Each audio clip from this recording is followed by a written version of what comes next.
start for you? That's the feedback in. No, thank you. That's okay. Are we ready? Yeah? We have copies, everybody?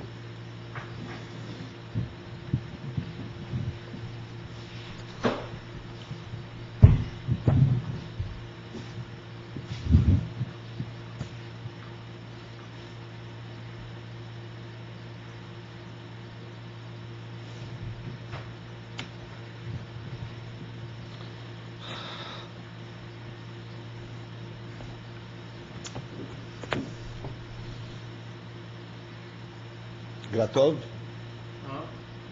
גטוב, צילה גטוב.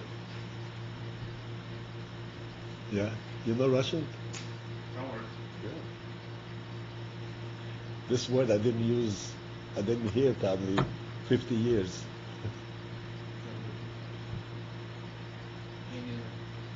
You ready? Huh? You ready? I also did not hear that word. I mean, Not 50 years. not 50 years, but See, I'm ahead of you. Longer than that. yeah, but I didn't hear it my entire life. That's right. That stands for something. So I win. You do. Okay. We are 1 to 84, and this happens to be like 8 lines from the bottom, 7 lines from the bottom. The line starts with Rosh Tevis Chof Aleph, Ki'im. Can I ask a question? Huh? Can I ask a question? Sure.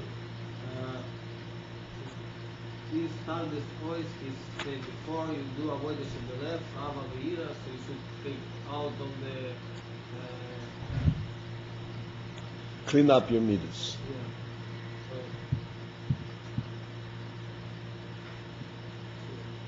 how you clean out the meters? You like don't deal with Abba Ve'ira, you just occupy with clean out the meters, and after doing this, you like start to deal with Abba Ve'ira to Hashem. In reality, that is the path. That is the way. First, one has to examine himself. Let's step back a little bit. Why would one want to clean up his meters? He wants to be clean up his meters so that he, what we call, assumes a human face and is able to relate to human values. So there is a sense that he wants something. He wants to become a human being. And then he realizes there's no way to get a human sensitivity while he is bogged down and negatively affected by meters that are not respectable to a human being.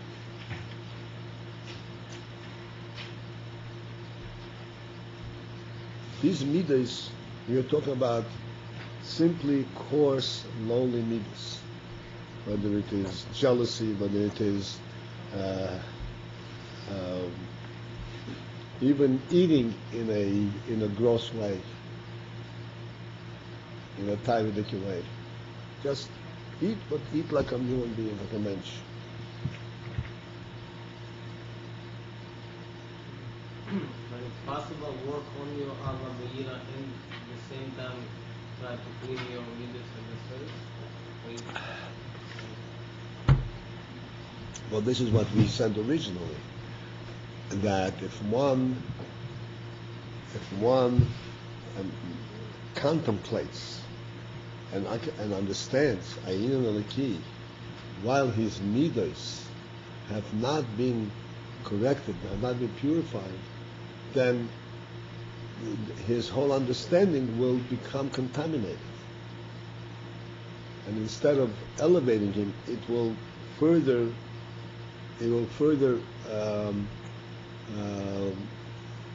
lower him and make him into more of a Metzius, more of a Yesh. Like we discussed yesterday.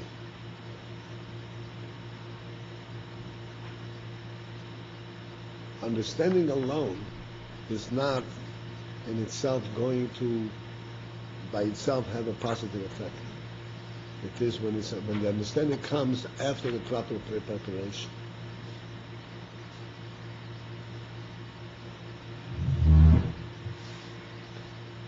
This cup of tea is very good, but if the cup were dirty, I couldn't drink it. Right? And if my good friend Noach would serve me this tea, and I would give him thank I see the cup is so dirty. What would I think of him? You would forgive me, I know you. You wouldn't hold it against me. But I would think Noach has to clean up a bit. Yeah, but you wouldn't hold it much. No, I wouldn't hold it.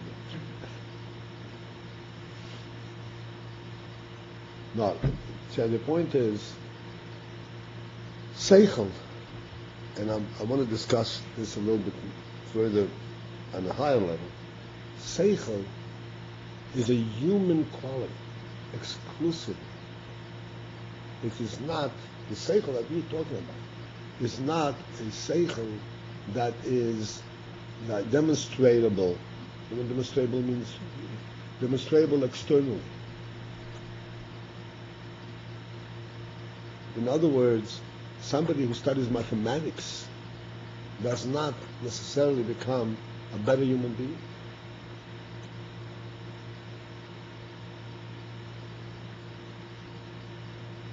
As a matter of fact, if you want to do some investigation, you'll find that the bigger the professor, the more Balgavi he is.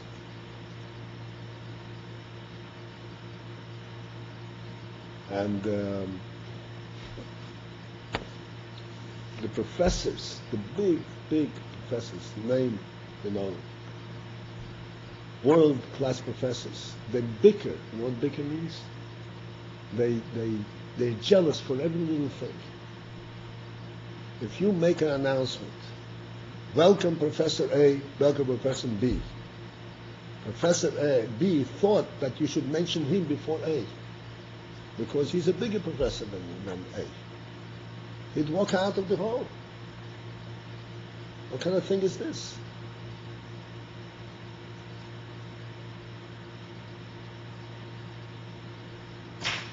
It's not a joke. This is reality. So this doesn't do anything to open up human quality, human seichel. Human seichel depends and is exclusively of a human quality, which means first you have to recognize that you're a human being, and there are certain principles, basic levels that distinguish the human being from anything else, and you have to clean up your act. Principally, it is that you're acting according to what the Seichel says this is the right way to act. Not Avodas Hashem, not godly, but human.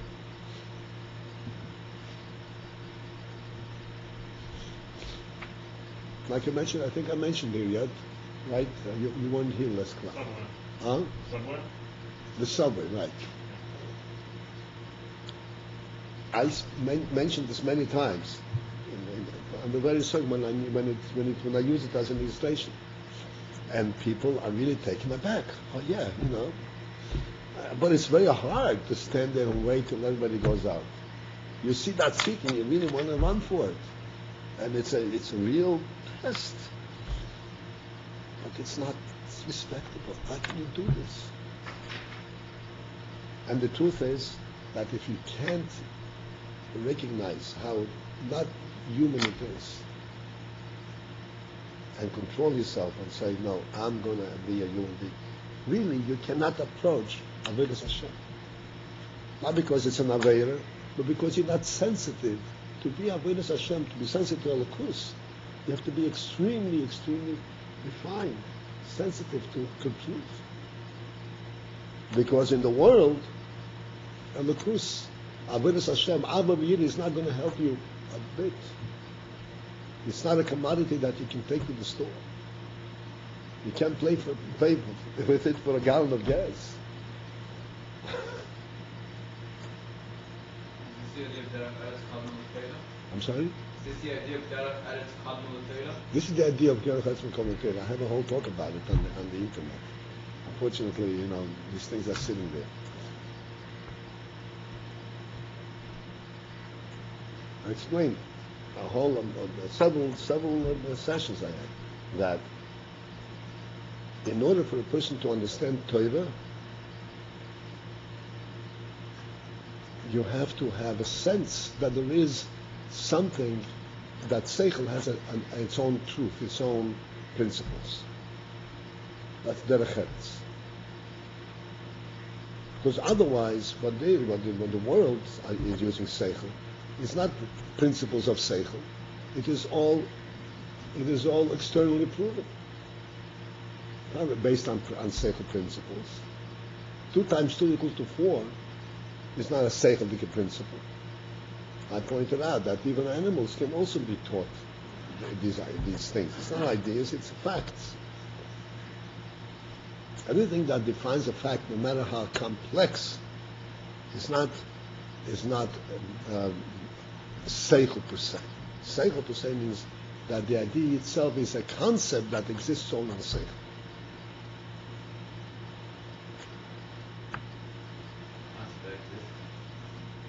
Concept what? Exists all the same? That exists only in Seichel. Is that what you mean when you say it's not demonstratable? But then what about when you see someone exhibiting these midas, someone who doesn't run on the train, someone who does eat like a man, that's not a demonstration? Yeah, but he's not doing it for demonstration. Right. If you have Seichel, you see, he is acting at the Seichel. That's not. If he's doing it for practical reasons, like I explained, we teach our children, we teach our children to eat sitting on one place and using a fork and a spoon on it, whatever it is. So there's a practical reason for it. It should stay clean. But really, a child of 5 for sure, but really much earlier, recognizes that this is the right way to eat. This is just the right way to eat. It's respectable. I remember my little daughter, my big daughter now, she started eating. She couldn't pick up the food with her spoon. So she picked up the food with her fingers, put it in the spoon, and then ate.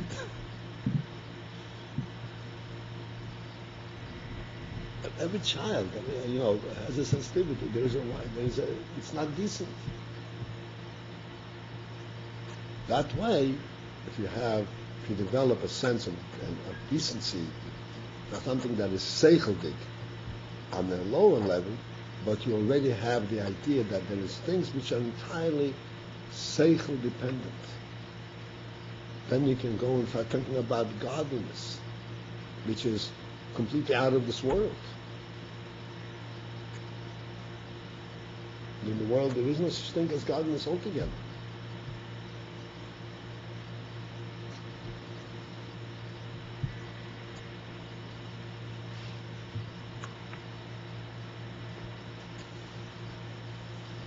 Can't witness it, you're saying you just don't know if it's based on the principle of seichel or just practical reason. You see the behavior being exhibited.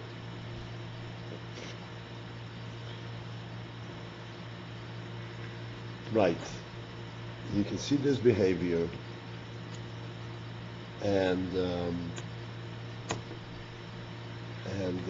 if you ask a psychologist who doesn't believe in a neshama, in a nefesh, he will tell you that the reason he acts this way is for any number of reasons. but for the true reasons. That is simply unity.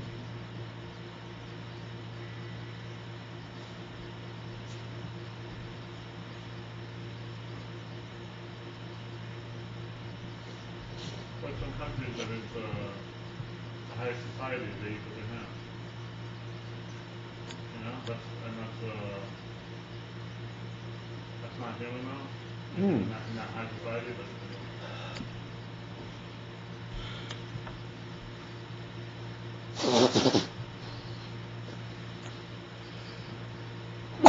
Excuse me. You're right. It's not an absolute. It's not an absolute. It depends on how the culture develops.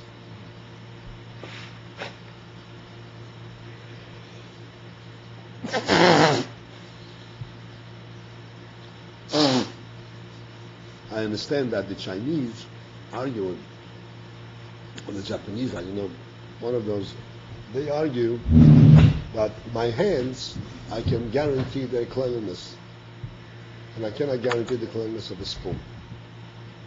What? Cleanliness. I cannot be sure how clean a spoon is, but I can be sure how clean my hand. Why? You can wash a spoon? The spoon, if I wash it myself, yes, but it's being served. I mean, there is such arguments. So you wouldn't go so far as to say that a culture which is developed that the ideal way to eat is with your hands. But even then, I just want to interrupt you. Even then, David, we were sitting by Fabrengen in Crown Heights, and they have kids. And the kids come up, and there are certain things that kids are interested in our table, such as potato chips and candies and things like that. Okay, there's a kid that comes up and takes a few potato chips onto his hand or onto a napkin or onto a little plate or whatsoever. There's a kid that comes and grabs it with both hands like this. So I tell the kid that you can have anything you want, but take it with one hand, don't take it with both hands. And take it one at a time. Not restricting how much you want to have, but take it one at a time and with one hand. He understands. He's not used to it, but he understands. Yeah, it's actually not nice.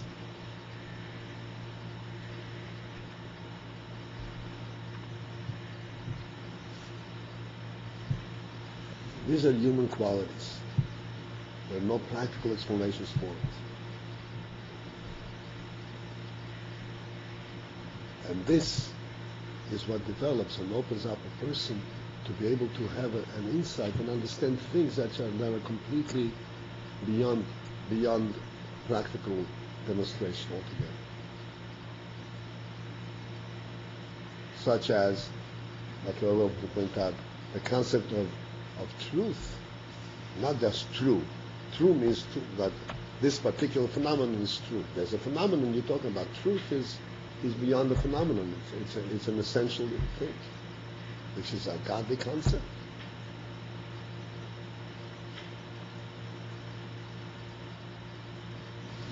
Truth is something which exists in the human soul, and it has to be touched. The soul has to be touched and says, hey, that's what I want. I want something that is really meaningful in itself, not for some ulterior reason. When does that happen? When the soul surfaces, when he experiences the soul. Not experiencing, and then it won't happen.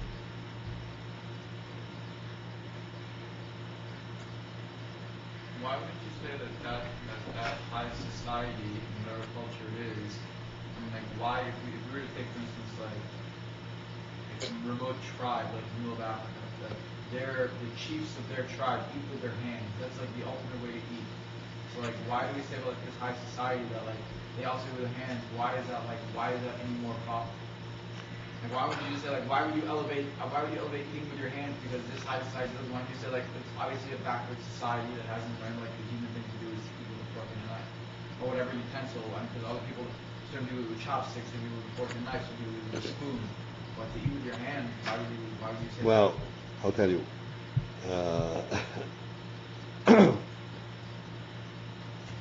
It all, right, there are no blanket rules.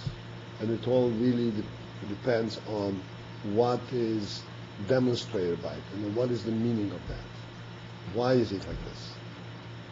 There are people who eat with their hands specifically in order to be coarse. It makes me feel good. It reminds me, I was still in yeshiva, and I was a bocher in yeshiva.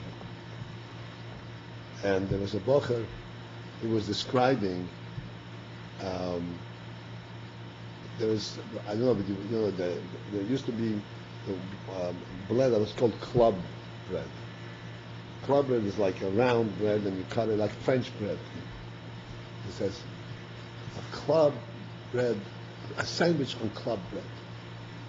Is you put in this, then you put the bread, you hold it like this. That's good. I vividly remember I used to describe it. That feels good. Okay. After such an experience, you're not fit to understand what we're learning. There's no way. There's no way.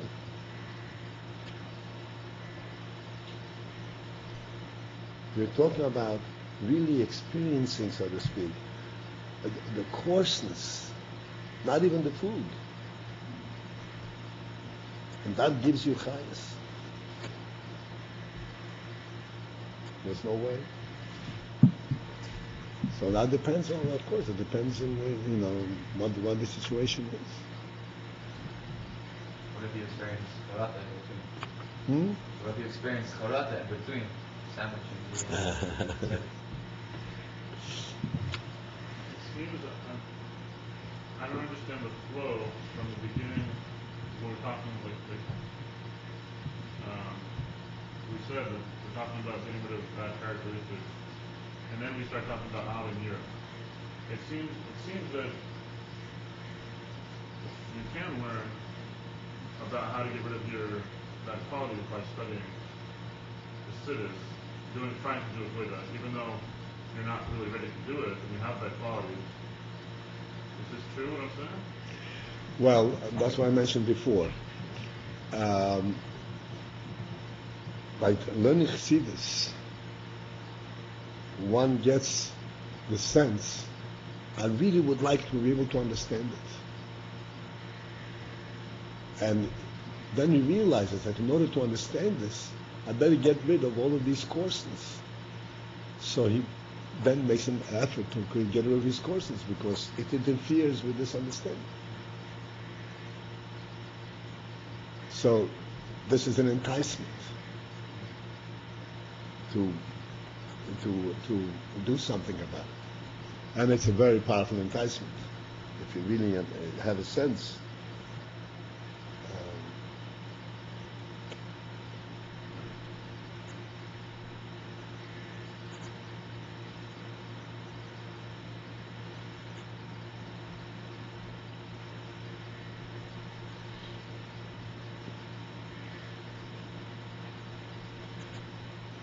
Yeah. Okay, so we are on the line that begins with Chof Aleph, Ki'im. This is the Gira part, where he recoils back and he doesn't dare to approach further, just wants to come back and relate to Elokus by Kabbalah Seil Machos Shemayim Sur Meirav V'Asei Tev. So here, I would like to elaborate on this a little bit. This union of Kabbalah Seil Malchus Shamayim, Kima Teru Mitzvah Sur Meirav V'Asei Tev,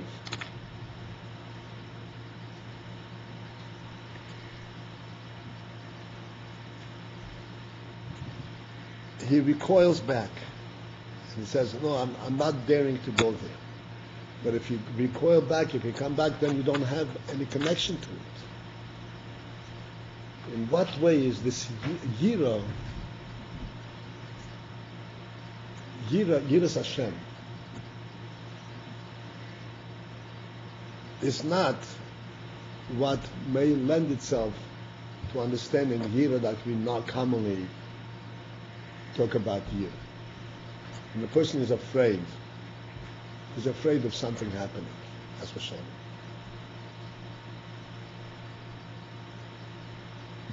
Then the fear over there is the fear is like for his own security, his own safety. When you fear a hurricane, you don't fear the hurricane, you fear what it's going to do to you. Here he's saying fear of Holocaust, which means that this is something which relates and connects you to Holocaust.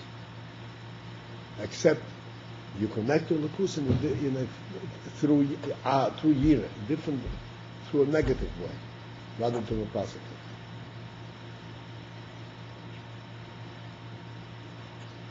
How is that a connection? When a person is afraid of a hurricane, he runs away, he's not connecting to a hurricane, he runs away from it. He doesn't want to know about it. He doesn't show his respect for the hurricane. He ran away from the place. That's not at all in that experience. He was saying that this fear somehow represents his connection to Holocaust.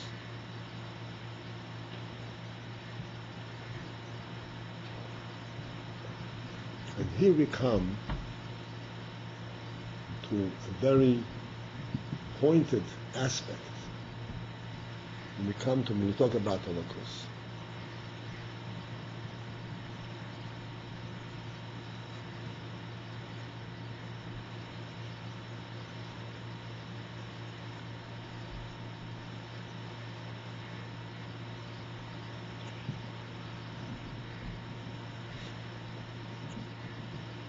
We say that Hashem created the world Yesh Mei Ayin.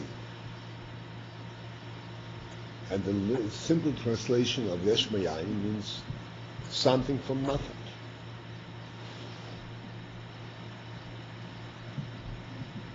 So if this something was created from nothing, then it remains nothing. Then you would say, hey, this is not a real thing. It only appears to be, because it's nothing.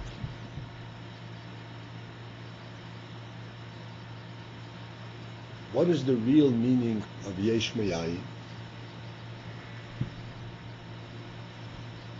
That can be presented in many different ways. And I want to present it in one way that pertains to us here. Yesh Mei Ayin means that there is a Yesh, and the Yesh was definitely created. But it was created in such a way that it is totally oblivious, totally unrelated to that which created it. And in the consciousness of the Yesh, he doesn't know where it came from. He's just there. Not that he is literally from nothing, but he was created by such a tremendously superior, higher quality that there is no way that he can relate to it and understand it. Therefore, to him, it's invisible. It's Ayin.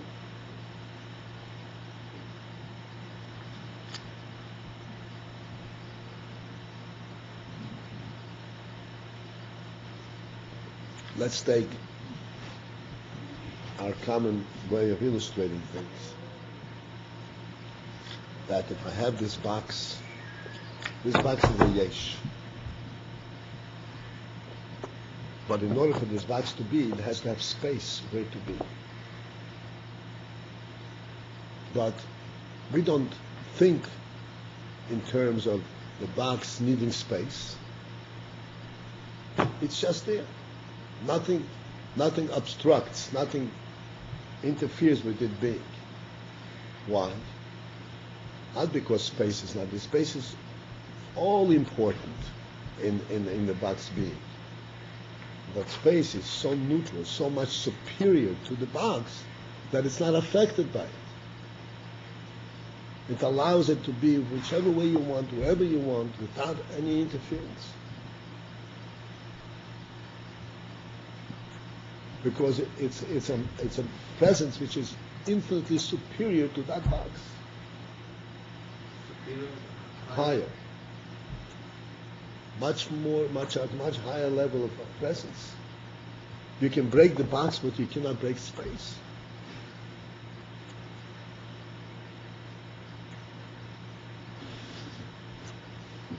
And therefore we're totally unaware of the fact that this box is kind of supported by the space that it occupies. Because the space is uninvolved in it, even though it is absolutely involved.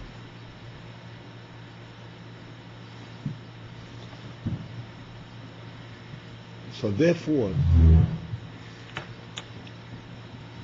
it's like Yesh Me'ayin. Hashem created the world Yesh Me'ayin. It means that the Koyach that creates the world, the God that creates the world, it's so much superior to the created world that the created world is totally insensitive to it. There's no way you can be sensitive. Now, here is where our wisdom comes in. And I say to myself like this, yes, I'm totally insensitive, so to speak. I cannot feel it. I can feel myself, but I cannot feel the eloquence. There's no way. I cannot touch it. I cannot touch it with my seichel. I cannot begin to understand what it is. But does that mean it's not there? Does that mean that I'm separate from it? I'm absolutely part of it. Absolutely dependent on it. I'm absolutely related to it. Not only that I'm dependent on it and I'm part of it, but I want to be connected to it. That is the real truth. How can I be connected to it? But I cannot. I don't have sensitivity to it. The answer is, I will act and I will live my life and in such a way that is in conformity with this, with the Lakus, what the Lakus wants me to do. This is the Yira. In other words, I cannot approach to know it. I cannot sense it. I cannot touch it. I cannot, in any way, have any comprehension what it is. But that doesn't mean that I don't want to be connected to it. Absolutely, I want to be connected to it. So therefore, through this yira, I'm connected to it. Not that I'm running away. This is the yira. Yira means I recognize its greatness, that its greatness is so overwhelming and so beyond me that I dare not try to come to know it. But not that I want to be dissociated from it. No way. I want to be absolutely connected to it, but I want to be connected to it in the way that I can at my level. Because of Lakus, I have Kabbalah saying, I'm accepting your rulership and I'm doing Torah mitzvahs. This is in conformity with your will, and this is how I connect to it. This is the year. The Ahava is the first part, when it first begins, before he realizes that this is something which is beyond him, he doesn't know. So first he says, oh, it's Yesh Me'ayin. What is the sign? Let me try to understand it. I really want to know, what is this code that creates me? And he starts digging and digging. He really is anxious to know this real truth. Until he gets to realize, hey, where are you going? This is beyond you.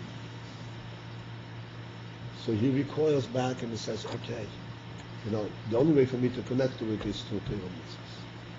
This is the two movements So that both of these movements represent one's desire to connect to Elokus. Why Elokus? Because that's the real truth. That's the reality. It's the only meaningful thing there is.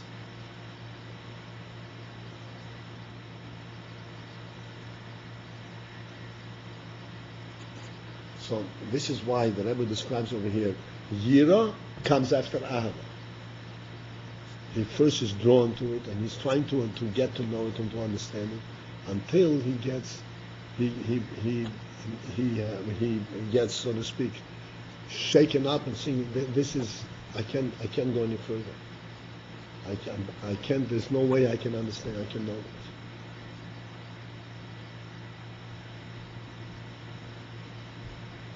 And then he recoils back and says, "Okay, this is the way I'm going to connect to it."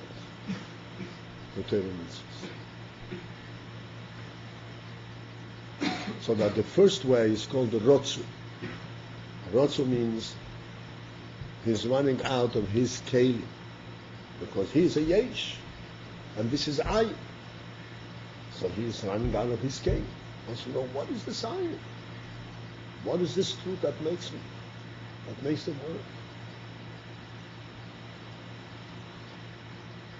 So in order to try to understand that, he has to step out, he wants to run out, so to speak, of his limits, of his kelim, of mitzias, and to understand the ayin.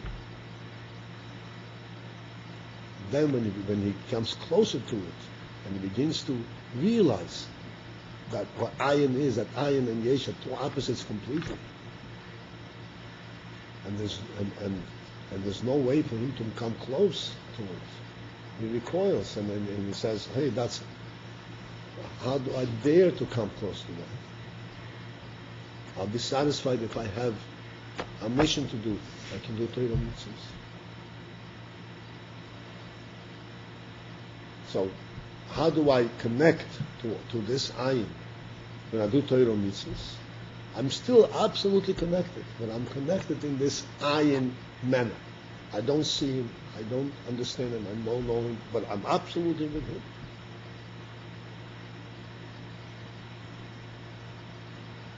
I don't want to be dissociated at all. Because just like as the box, if you take the space out of the box ceases to be. And the Kus is the real presence of everything.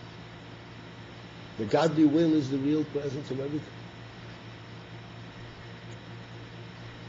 That is the only purpose why there is anything, and the only justification for anything to be, and the only meaning in anything.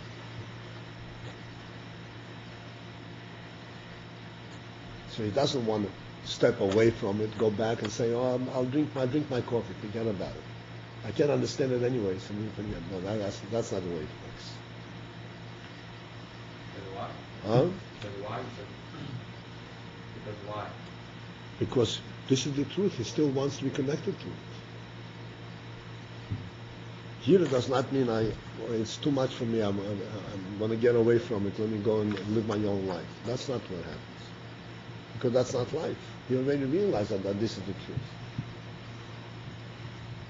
He wants to be connected to it, but he connects to it in a different way.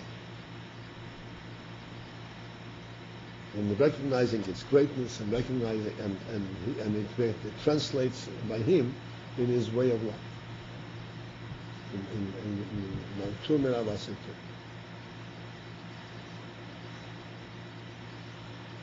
He doesn't do an Aveira and he does a mitzvah and he says, "I'm doing it l'shem Shamayim." Do you see the Shamayim? Do you see Hashem? I don't want to see Hashem. I can't. This is Ayin. But I know He's there, and I know that's what I want to connect to this real life.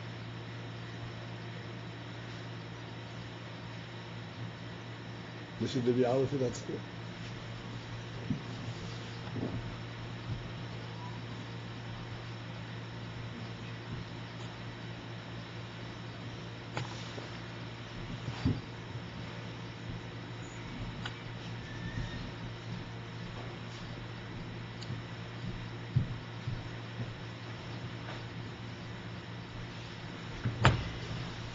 So here's what he says.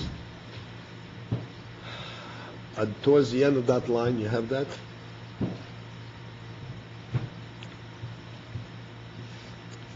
We haven't learned any further, but we had a very long talk. I hope you can get some review for somebody. Okay. The line starts with Ki'im l'kabel machashamayim. 8 lines from the bottom. 7 lines from the bottom. 184. The tzorich liyei shneyam. They have to be both. Ava and Yira. Rotzu v'shu. The Hainu, meaning to say, the miyad sheyispoil b'tshuka b'rish b'yesh, that immediately, when he becomes affected with a desire b'rish b'yesh, with a flaming fire. Why is it a flaming fire? Because this is not something that he can fully comprehend. Elokus is not something that he can comprehend. This is ayin, like we said. And therefore, he wants to burn up his limit. He wants to burn up his goof. And to be able to be sensitive and to understand something which the goof does not allow him to understand. Which limits him. Because in the goof, he can only understand that which is tangible. And this is not tangible. So he has a flaming fire, be'efon ha'alav b'rotzu. In the first manner that we described rotzu. The rotzu v'hishtoikukus hatzimo'oin. Hishtoikus also means a desire that is the result of tzimo'oin, thirst. That he has a thirst, and as a result of the thirst, he has a desire. Lidovek likoler belukus. That he wants to connect and be incorporated in the lukus.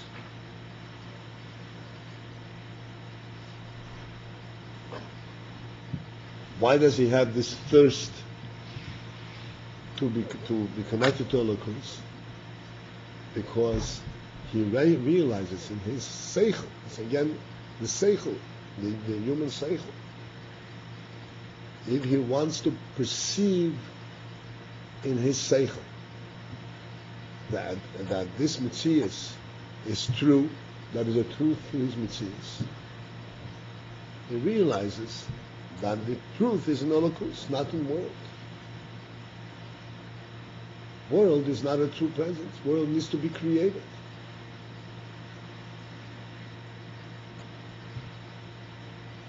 And when he is, so to speak, involved in world, it dries him up.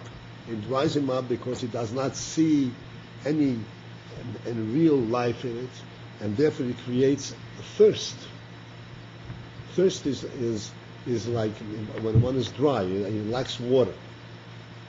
He lacks chayes, because world does not in itself have chayes, and therefore he has a tzimoin. And that creates this great desire. He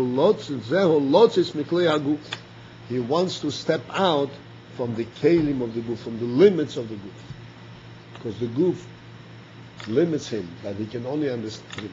He is limited to a worldly, to comprehension of worldly, on a worldly level, and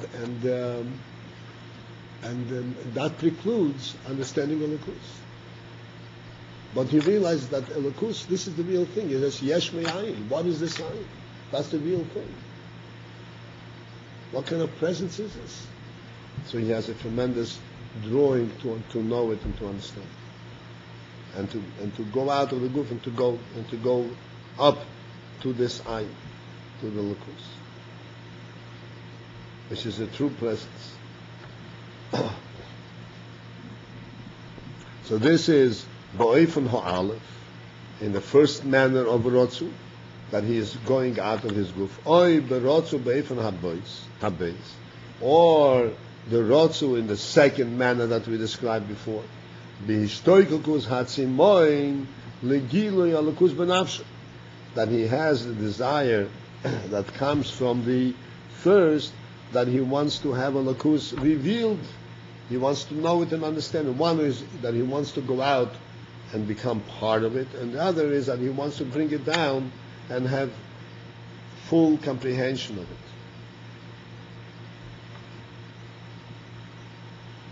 So this second way, that he wants to comprehend the lakus, we say that this is also called a rotzu, that he is going out of himself. Even though the fact is that here he's not going out of himself, he wants to bring a lakus to himself and to understand it. So this is what he explains now in the next two lines. That although his desire is that the lakus should be shining in his soul, which means that he should experience it, to come down to him. The whole zeh, still, it is still correct to call this rotzu, because the thirst itself, the desire for it, the desire for it is in a manner that is going out of himself. That he is drawn upwards, and he is coming out from the limits of the kelim of his guf.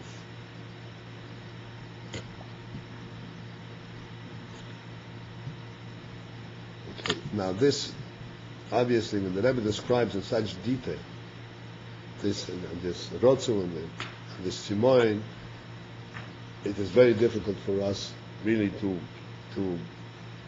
fully understand it, because to fully understand it you have to be able to experience this. But we can explain it in our way, that we explain it always in Yoni. That since we know, since one recognizes, the minute one approaches to know Elokus, he realizes that this is something which is not within the realm of his body. That's why it's called Yesh Me'ayin, like we said before. Yesh Me'ayin. This is ayin. This is totally, it doesn't exist as far as you're concerned. There's no way for you even to begin to contemplate what it is. And yet, he wants to understand it. He wants to have, experience it. This desire that he wants to experience it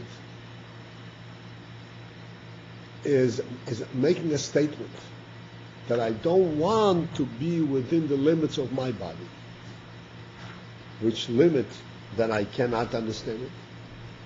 I want to break through these limits, and I do want to understand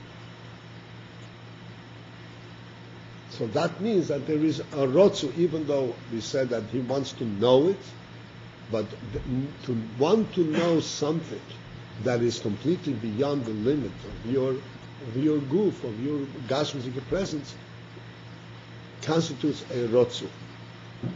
A rotzu means that he wants to go out of the limits of his goof.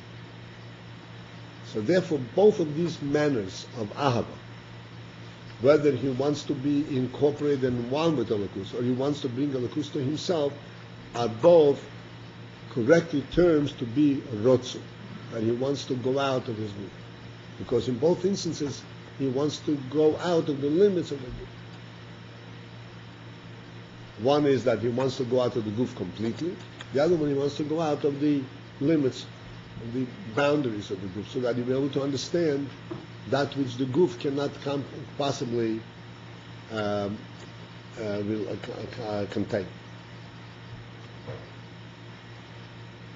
it's like the bad half-knock, so he has no other choice the second way. The second way, he has no choice. The half-knock, that he wants to understand, but he can't just by means of the goof. Right. So here I want to elaborate a little bit on this. Say the Gebolas Klei Haguf, the limits of the kelim of the Guf. We spoke before about the Koyach HaSeichel, and we explained that The whole idea, the whole approach, the whole concept of trying to understand truth, understand the Lakus, is not a physical, a worldly experience. It is something which is true only because a human being is given that kind of a koyach. He has seichel, and in seichel he can contemplate a truth that is a real truth, an absolute truth, not a worldly truth.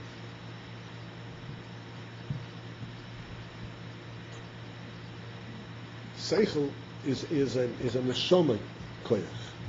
It's not something that you experience, it's something that you have in the neshama, like we spoke yesterday about the neshama and Bilam and all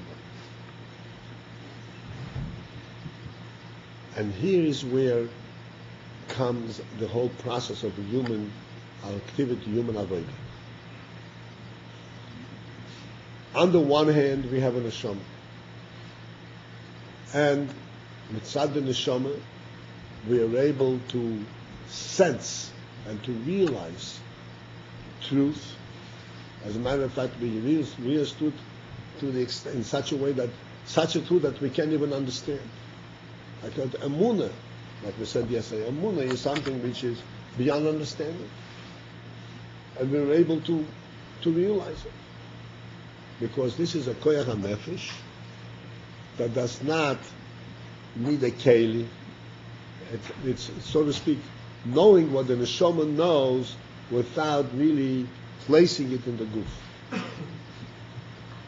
Because the minute you start placing it in the goof, you want to understand it fully, there's no way, the goof cannot understand this kind of concept. So what happens when the neshama comes down in the goof is a combination of two very, very different qualities. On the one hand, we have a neshama, which is ruchni, godly, eternal. Neshama is eternal.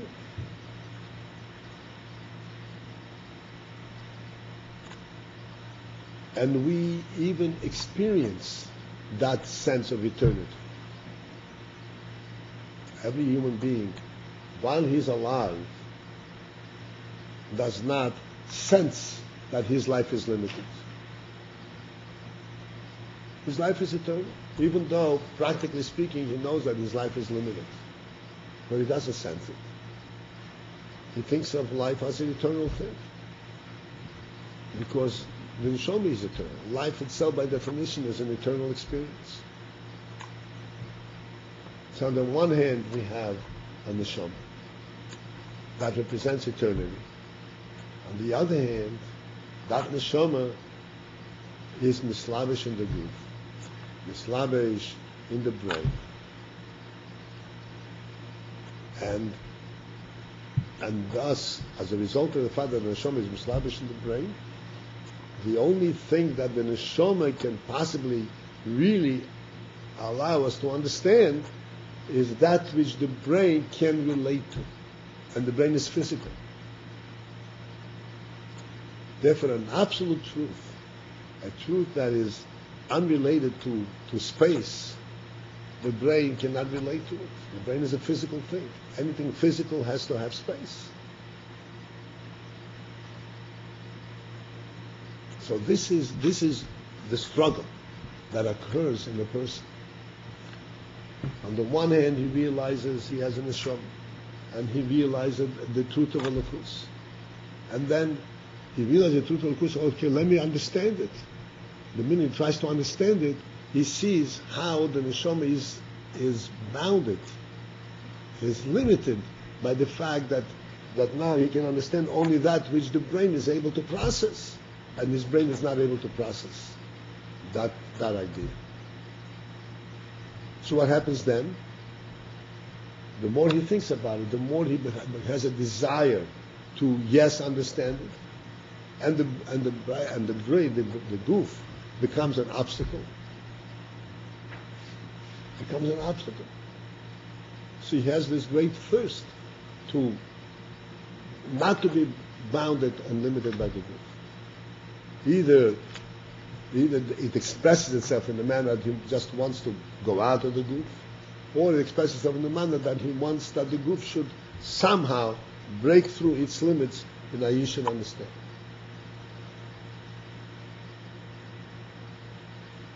This is called Rotzu.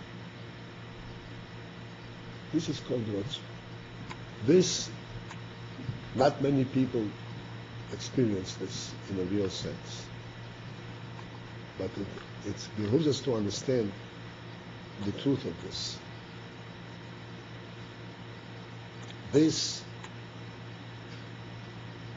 is a real experience of recognition of Holocaust.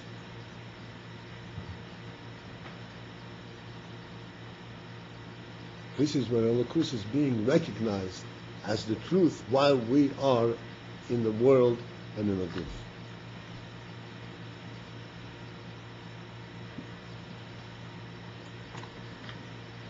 And I want to reiterate what we spoke many times and yesterday, that one may ask, what is the practical benefit of this? You have a rotzu, but you're not able to accomplish it.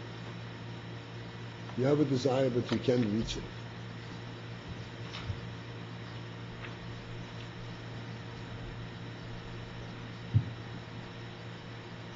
The answer is that while indeed we have Teiro mitzvahs and we have things that we have to do in order to be involved in the world, to do the right thing and abstain from doing the wrong thing, there is also an important mitzvah that we should have full cognizance of godly presence in the world. And the only way that we have full cognizance of godly presence in the world is through this process. Recognition.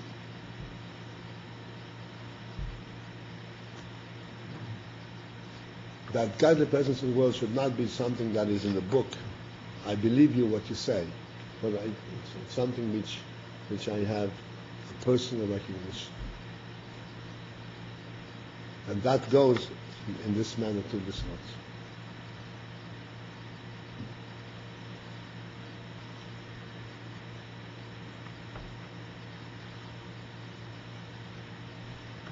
Most people don't ever reach this, and how do they have a confidence to go that bit for how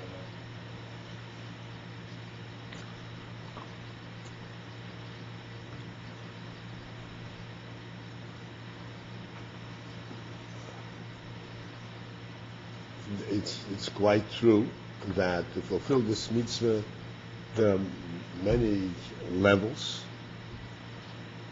and everyone is required to try to fulfill this mitzvah in the best way that he can do. This is what we call Avodas HaAdam, Avodah Shebelev. Avodah Shebelev means that we should know godliness not only because we understand, we contemplate, but because it really touched me. Touched me. I really experienced it. I know its truth. Because I try to understand it and I see I can't.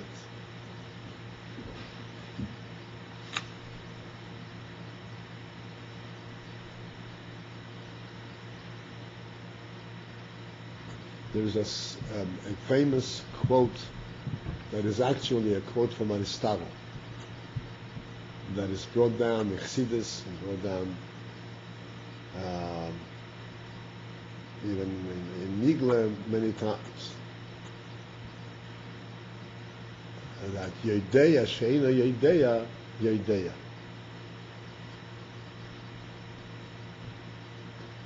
Or in other words, another form is Tachas Idea Shalei Noiven, Shalei Neidoach. Essentially what it means that when we talk about knowledge of the truth, not the relative things, knowledge of the truth, there the the epitome, the ultimate of knowledge is when you realize that you can't know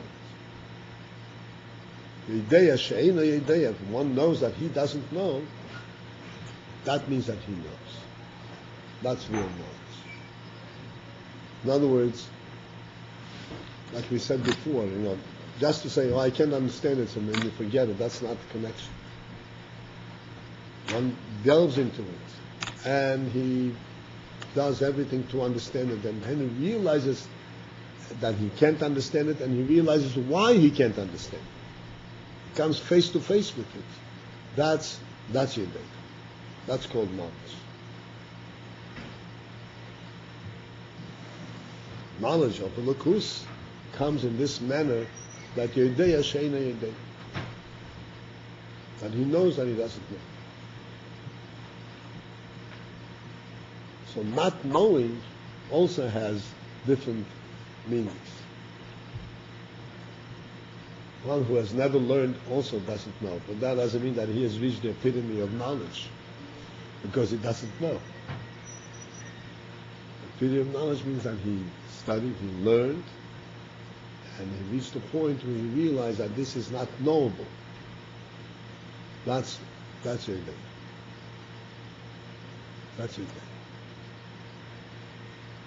In general, to know the human being, to know the human soul, to know what an neshama is, to know what a lakus is, to know what life is, it's important to come to the point, everyone on his own level, that this is, that it is Yodeya Sheina Yodeya. He knows that he doesn't know. And once one comes to the point where Yodeya Sheina Yodeya, then he knows, before he makes a decision, that it's not such a simple thing. A decision in life entails making a decision about something that he doesn't know. But he knows that he doesn't know. It's a completely different approach.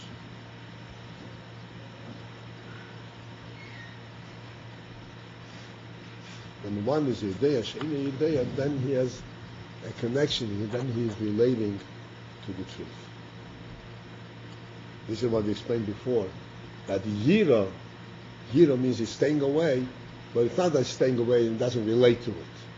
He relates to it by staying away. That's his way to relate to it.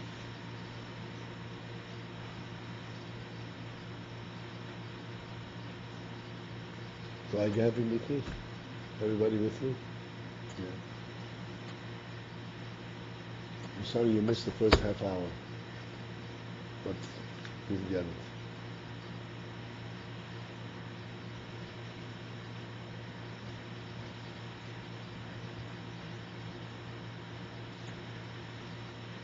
The next two lines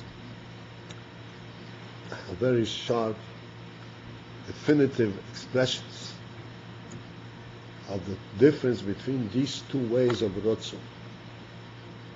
The two ways of Rotzon namely are when he wants to go out completely, or he wants to bring the Lakus, that he should understand the Lakus. In both instances, he wants to break through the limits of his group. Therefore, they're both called Rotzon. And here, the Rebbe puts very sharp terms. I don't know if we'll have a chance to give it justice, so to speak, but let me just go through it and you'll see quickly what he says. He says, both of these are Rotzon. Rak, ha-hefesh b'neihem hu, the difference between these two Rotzon is, the be'oi von ha'ala, in the first manner, where he wants to go out completely and be connected to Lakus, hu hayitziyah, there he is stepping out, mimuhus inyan klei guf. He's going out completely from mahus inyan klei guf, from the whole concept of being in a cave. He doesn't want to be in a cave completely at all. He wants to be one with the Lakus. In the second manner, where he wants to bring a Lakus to himself and understand it. In a hayitziyah, there the stepping out is Rak mehagbolas klei gufi. He's stepping out only from the limits of the kelim of his guf, not from the kelim themselves, from the whole concept of being in a kelim, being in a guf, but he's stepping out from the limits that the guf imposes. But in both cases, there is the sense that he wants to break out.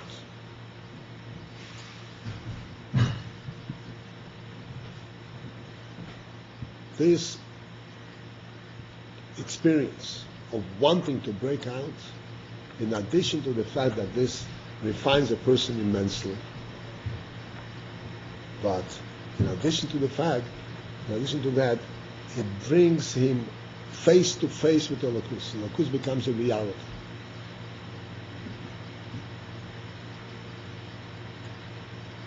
There's a story of a Yid who came, Chosid came to Rebbe Tzemach Tzedek.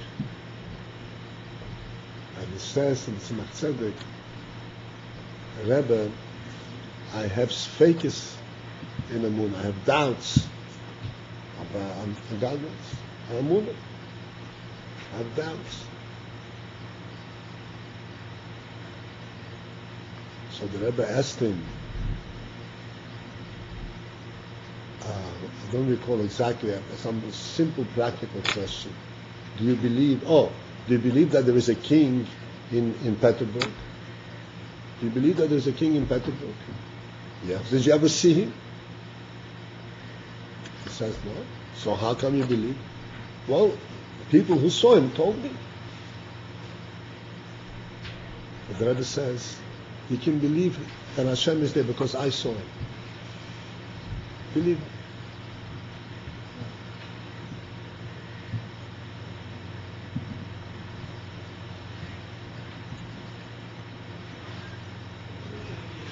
Which means I saw him. I'm going to interpret what the Tzedek meant I saw him. Just in terms of what we are aware, what we know. It says, Lo Yirani Hodom B'chai, nobody can see Hashem. But when one goes through a real experience of Rotzah, real experience of Avodas Hashem, where he comes to a point where he senses that here is a truth that the only reason he doesn't really connect with is because his body's limits. Not because he lacks knowledge of the truth, but his body limits him to understand. Then he's face to face with this truth.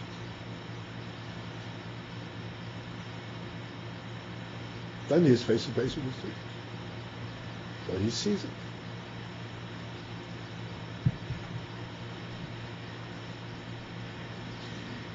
So I'm saying, each one in his own limited manner, when one goes through a Avodah, this is the very special advantage, very special effect of Avodah. When one tries to really get involved personally, is that whatever he gets involved in becomes real to him, like he saw it. It becomes a reality, not something that he knows because he learned about it and believes it, something real he saw it. Seeing, of course, there's also differences, what you see and how you see, how clearly you see. But anything had to do with avodah has to do with reality, has to do with sight.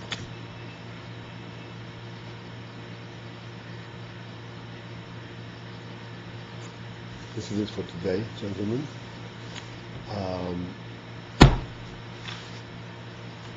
Next week, fortunately, I have a bar mitzvah of an einikon. Therefore, unfortunately, I won't be able to be with you. What? Thank you. In the summertime, the kids are up in the camp, so the bar mitzvah is going to be in camp. So I have to be up. These levels of Ratzu, they correspond to the two stages in the exam of the pasuk before. Neither the Shemayim, Nim Hashem, and the pasuk ba'aretz, right? The pasuk goes. Mili b'shamayim. V'imcha lechapatztu b'oretz. The imcha lefpatzi ba'aretz. When you say like Mili b'shamayim, like I want to go. I don't even want the spiritual delights. I just want to cleave Hashem completely, to go completely out of the group. If I'm going to stay in the cleaved, if I'm going to remain, meaning not to be completely cleaved in the source, or at least let me go to the limitations of the body. I don't want to have any delight in this world, that it only be a gilei of Hashem, right? This is Well, I hear where you're coming from, but really, mili b'shamayim, v'imcha lechapatztu b'oretz is a higher madrega than this.